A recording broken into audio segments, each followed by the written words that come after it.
अस्सलामु अलैकुम रहमतुल्लाह। बिस्मिल्लाह वस्सलातु वस्सलामु अला रसूलिल्लाह। औज़ु बिल्लाहि मिनश शैतानिर रजीम। बिस्मिल्लाहिर रहमानिर रहीम। यस्अलूनका अनिल अनफाल कुलिल अनफालु लिल्लाहि वर्रसूल फत्तकुल्लाह व अस्लिहू ज़ात बैनिकुम व अतीउल्लाह व रसूलहू इन कुन्तुम मुअ्मिनीन। इन्नमल मुअ्मिनून अल्लज़ीन इज़ा ज़ुकिरल्लाहु वजिलत क़ुलूबुहुम व इज़ा तुलियत अलैहिम आयातुहु ज़ादतहुम ईमानन व अला रब्बिहिम यतवक्कलून। अल्लज़ीन युक़ीमूनस्सलाता व मिम्मा रज़क़नाहुम युनफ़िक़ून। उलाइका हुमुल मुअ्मिनून हक़्क़न लहुम दरजातुन इंद रब्बिहिम व मग़फ़िरतुन व रिज़्क़ुन करीम।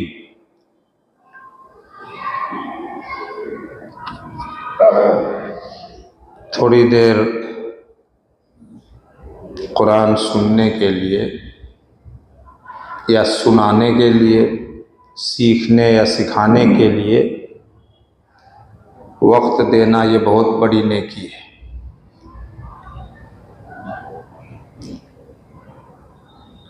अल्लाह के बंदे अल्लाह के किसी घर में जमा होकर कुरान पर चर्चा करते हैं, उसको सुनते सुनाते हैं, सीखते सिखाते हैं। ऐसे लोगों पर अल्लाह रब्बुल आलमीन की तरफ से रहमत और सुकूनत, दिल की तसल्ली का सामान नासिल होता है। सहाबा किराम के हालात ज़िंदगी में उन सहाबा का ये मामूल और रूटीन मिलेगा जो दिन में अपने काम काज और कारोबार में मसरूफ़ रहते और रात जो फुर्सत का वक्त होता, उस फुर्सत के वक्त में कुछ न कुछ टाइम दीन सीखने के लिए और सिखाने के लिए ज़रूर निकाला करते थे कि आज कौन कौन सी आयतें या कौन सा सूरा कुरान का उतरा, नबी सल्लल्लाहु अलैहि वसल्लम ने आज क्या क्या इरशादात फरमाए, सुफ़े नबवी में जो साहिबान और छप्पर आपने बनाया था, जो इस्लाम का पहला मदरसा और पहली दरसगाह है, जिसके पहले मौल्लिम और उस्ताद मोहम्मद रसूलुल्लाह सल्लल्लाहु अलैहि वसल्लम, उनसे पूछते, दीन ज़रूर सीखते थे। ऐसा कम ही होता कि किसी दिन ये प्रोग्राम उनका मिस हो जाए, कम ही ऐसा होता था, इल्ला माशाअल्लाह। आदत डालनी चाहिए। यहाँ दोनों मस्जिदों में अल्हम्दुलिल्लाह हफ्तवारी भी दर्स होता है, रोज़ाना भी होता है। ज़रूर बैठना चाहिए, ज़रूर सीखना चाहिए। ये सीखने का एक ज़रिया है। थोड़ी देर में क्या होता है, थोड़ी देर की बात है, थोड़ा सा वक्त को कुर्बान करना चाहिए इस काम के लिए भी। अभी सूरह अनफाल के शुरू की 4 आयतें पढ़ी गई हैं। सूरह अनफाल के बाद सूरह तौबा है।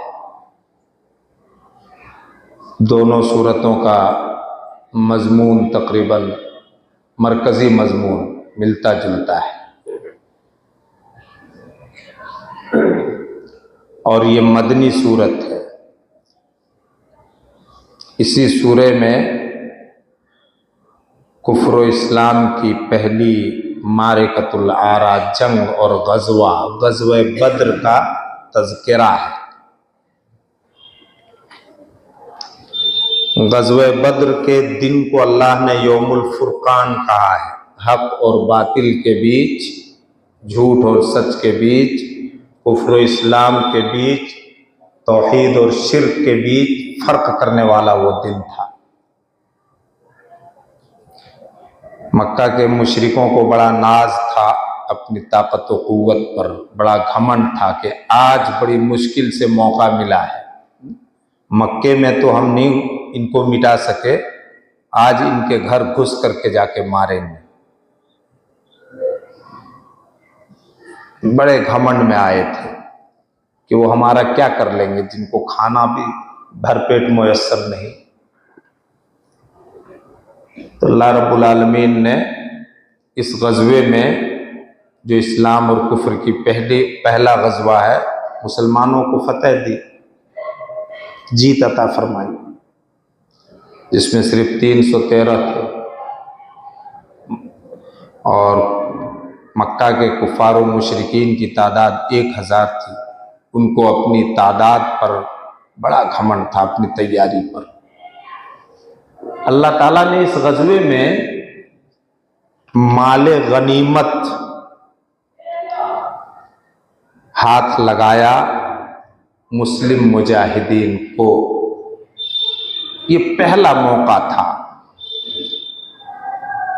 मदीने में मुसलमानों की माशी हालत अभी तक किसी हद तक कमज़ोर थी, लेकिन मक्के के मुकाबले में माली हालत कुछ बेहतर ज़रूर हो गई थी, लेकिन अभी तक कमज़ोर थी। अच्छा खासा माल गनीमत, दुश्मनों का, काफिरों का माल हाथ आया। माल की मोहब्बत अगर जायज़ हद तक हो तो गलत नहीं है। जायज़ हद तक माल की मोहब्बत सहाबे किराम के दिलों में भी थी। इस्लाम इसका इनकार नहीं करता। जब माले गनीमत हाथ लगा, ये पहला मौका था कि ये दुश्मन का माल जो जिहाद के मैदान में हाथ लगा है, इसका मसरफ क्या हो, इसका मालिक कौन होगा। तो नौजवान बहादुर सहाबा जिन्होंने इस जंग में बढ़ चढ़ करके हिस्सा लिया था, पेश थे, वो अपने आप को इसका हकदार समझने लगे। बुजुर्ग सहाबा अपने आप को इसका हकदार समझने लगे। रसूलुल्लाह सल्लल्लाहु अलैहि वसल्लम की हिफाजत जिन सहाबा ने खुसूसी तौर पर की, वो इनका हकदार अपने आप को समझने लगे। अलगरज मुसलमानों में, सहाबा किराम में रसूलुल्लाह की मौजूदगी में इख्तिलाफ हो गया। और इख्तिलाफ होना कोई अचंभे की बात नहीं है, क्योंकि इस माल का अभी तक हुक्म नाजिल नहीं हुआ था। हर तबका ये चाहता था मुस्लिम मुजाहिदीन का कि हमें मिले, या हमें ज्यादा मिले। हो गया इख्तिलाफ। तो अल्लाह ताला ने सूरह अनफाल के शुरू की आयतें उतारी। यसअलूनका अनिल अनफाल, ये लोग आपसे पूछते हैं गनीमतों के माल के बारे में। कुलिल अनफालु लिल्लाहि वर रसूल, आप फरमा दीजिए कि माल गनीमत जिहाद के मैदान में दुश्मनों का माल जो हाथ लगेगा वो अल्लाह और रसूल का है। एकदम से हुक्म आते सब के सब सरेंडर हो गए। ये उनका मिजाज था। अल्लाह और उसके रसूल की मिल्कियत है। सारे इख्तिलाफात एकदम खत्म। एक आयत ने उनके सारे इख्तिलाफात को खत्म कर दिया। लिल्लाहि वर रसूल, अल्लाह और रसूल का है। अल्लाह जैसा हुक्म देगा, रसूल उस तरह से इस माल को तकसीम करेंगे, सर्फ करेंगे। ये सहाबा किराम का मिजाज था। कि जब अल्लाह और रसूल की बात आ जाए तो वो अपने आपस के बड़े से बड़े झगड़े को खत्म कर देते थे, और जिस चीज में उनको अपना बड़ा फायदा नजर आता उसको भी वो छोड़ देते थे।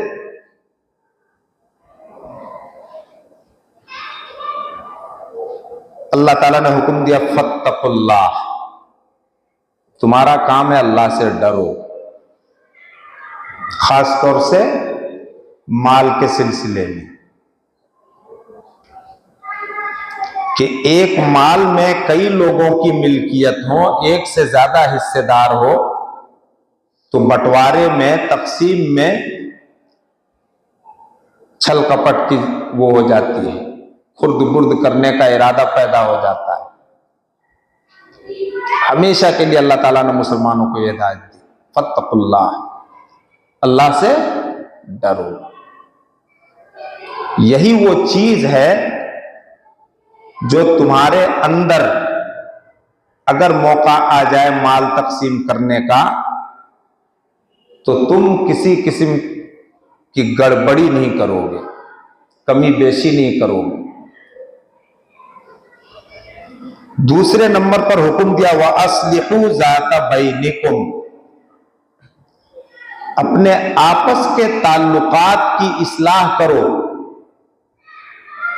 अपने आपस के ताल्लुकात को दुरुस्त रखो, इसी में तुम्हारी ताकत और कुव्वत है।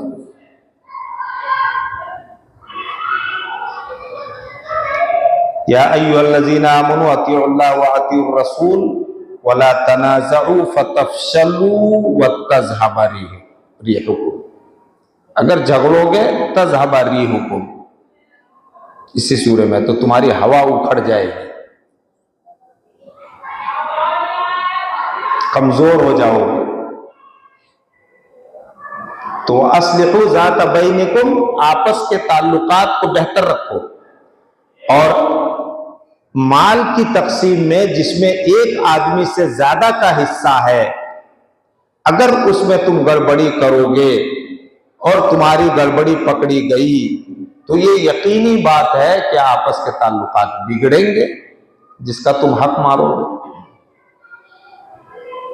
तीसरा हुक्म व अतीउल्लाह व रसूलहू, अल्लाह और उसके रसूल की पूरी पूरी फर्माबरदारी करो।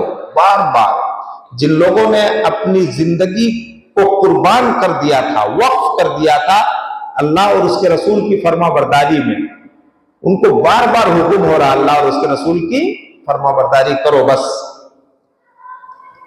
अल्लाह का तकवा, खौफ, परहेजगारी, आपसी ताल्लुकात की इस्लाह और दुरुस्तगी, और अल्लाह और उसके रसूल की इताअत व फर्माबरदारी। इन कुंतुम मुमिनीन, अगर तुम ईमान वाले हो। ईमान की शर्तों में से ये अल्लाह से डरना, आपसी ताल्लुकात दुरुस्त रखना, और अल्लाह और उसके रसूल की हर हाल में फर्मा बरदारी करना। अल्लाह ने शर्त लगा दी, इन कुंतुम मुमिनीन, अगर वास्तव में तुम मोमिन हो तो ये काम करना ही पड़ेगा। उसके बाद आयत नंबर 2 से अल्लाह ताला ने मोमिनों के कुछ खास औसाफ, सिफतें बयान फरमाई। हम सब भी मोमिन हैं अल्हम्दुलिल्लाह, टटोलना चाहिए। सच्चे मोमिन की सबसे बड़ी सनद क्या है कि आदमी किताबुल्लाह पर खरा उतरे, कुरान की कसौटी पर वो उतर अपने आप को रख करके देखे, तौले। ईमान वाले तो वो हैं कि जब अल्लाह का नाम आ जाता है वजीलत कुलूबुहुम, तो उनके दिल लरजने लगते हैं। अल्लाह का खौफ जब दिल में होगा तभी दिल डरेगा और लरजेगा।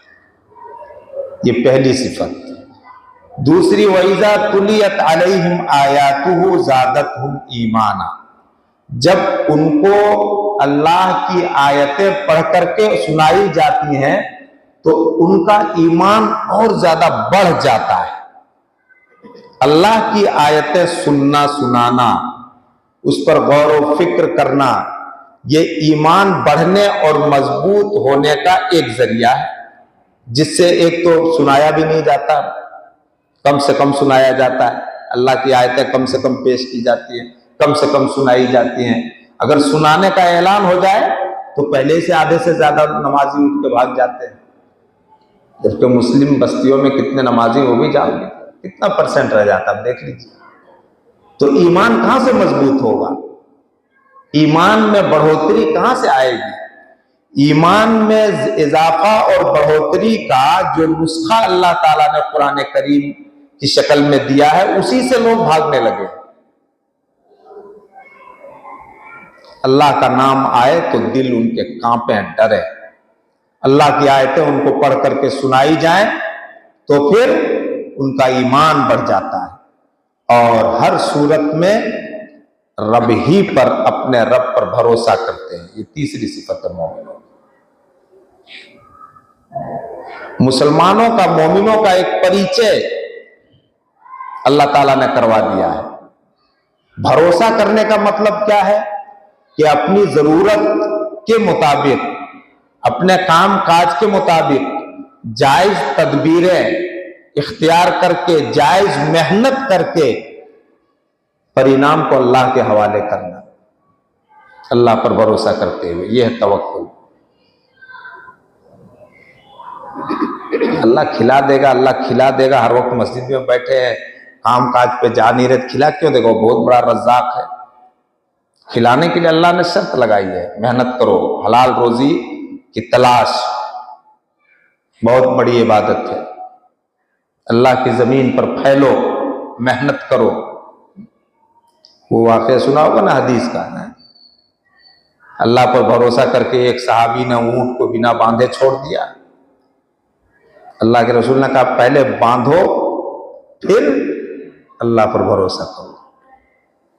आप गाड़ी में चाबी, वो ताला मत लगाइए, अल्लाह के भरोसे गाड़ी छोड़ दी आपने, ये तवक्कुल नहीं है। आप अगर गाड़ी कहीं खड़ी कर रहे हैं तो उसको लॉक कीजिए, लॉक, ये इम्कानी तदबीर है। उसके बाद अल्लाह पर भरोसा कीजिए। अल्लाह के रसूल ने ऊंट के मालिक को यही तो सिखाया था। उसके बाद इनके अमल, मोमिनों के ये तीन काम के बाद, अल्लज़ीना युक़ीमून अस्सलाह, नमाज के बड़े पाबंद, कायम करते हैं नमाज। व मिम्मा रज़क़नाहुम युनफ़िक़ून, और जो कुछ हमने दे रखा है उसमें से खर्च करते हैं। अल्लाह ने कुरान करीम में जहां खर्च का तज़किरा फरमाया है या खर्च करने का हुक्म दिया है, वहां माल देने की निस्बत अपनी तरफ किया है। हमने जो दिया उसमें से खर्च करते हैं, तुम्हारे रब ने जो दिया है उसमें से खर्च करो। बार बार इस मजमून को अल्लाह ने दोहराया है ताकि आदमी माल को सिर्फ अपनी मेहनत और कमाई का नतीजा ना समझे। उसके बाद देखिए अल्लाह ताला ये चौथी आयत में सूरह अनफाल के शुरू की, उलाइका हुमुल मोमिनून हक्का, ये हैं सच्चे मोमिन, सचमुच में बरहक मोमिन यही है। इनमें से कौन ऐसा काम है जो हम नहीं कर सकते? कौन ऐसा काम है जो हम नहीं कर सकते और जो हम पर लागू नहीं होता है? तो सच्चे मोमिन का एक छोटा सा बायोडाटा अल्लाह ताला ने यहां पर रख दिया सूरह अनफाल के शुरू की 4 आयतों में, बल्कि 3 में। चौथी आयत में तो बस ऐलान है कि सच्चे मोमिन यही है जिनके अंदर ये औसाफ पाए जाएं, ये सिफतें पाई जाएं, जिनकी ये आदतें हों। जब सच्चे मोमिन हैं तो लहुम दरजातुन इंदा रब्बिहिम व मगफिरतुन व रिज़्कुन करीम, उनके लिए उनके रब के पास बड़े ऊंचे मकाम और दर्जे हैं जन्नत में, और उन्हीं के लिए बख्शिश है और इज्जत की रोजी है, जो रोजी कभी खत्म नहीं होगी और जिसका कोई सीमा भी नहीं, जितना चाहो उतना खाओ और मज़े करो। अल्लाह ताला हम सबको भी इन आयात में मोमिनों की जिन सिफतों की वजह से तारीफ की अल्लाह ने, वो सिफतें हमारे अंदर पैदा फरमा दे। सब हमारे बस और हमारे अमल के लायक है, हमारे बस में, हम सब पर अमल कर सकते हैं, बस अगर नहीं करते हैं तो ये हमारी कोताही और गफलत है। अल्लाह ताला हम सबको भी सच्चा और पक्का मोमिन बनाए और हमारे गुनाहों से दरगुजर फरमाए। सुब्हानकल्लाहुम्मा व बिहम्दिका अशहदु अल्ला इलाहा इल्ला अंता अस्तगफिरुका व अतूबु इलैक व सल्लल्लाहु अला नबिय्यिना मुहम्मद।